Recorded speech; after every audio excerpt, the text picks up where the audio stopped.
پیارے دوستو السلام علیکم۔ پیارے دوستو، میں آج آپ کے لیے ایک نیوز لے کر حاضر ہوا ہوں۔ جیسا کہ آپ کو معلوم ہے کہ گزشتہ دنوں سویڈن میں قرآن مجید کی گستاخی کی گئی ہے۔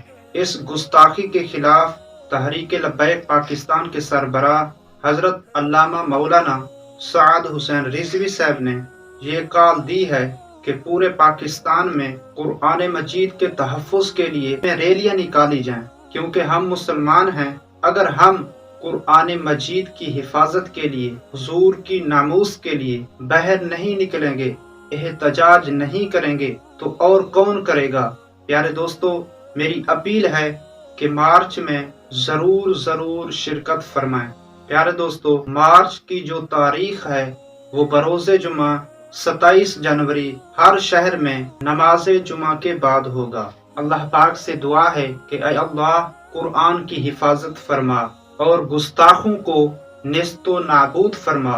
آمین بجاہ النبی الامین صلی اللہ تعالی علیہ وآلہ وسلم۔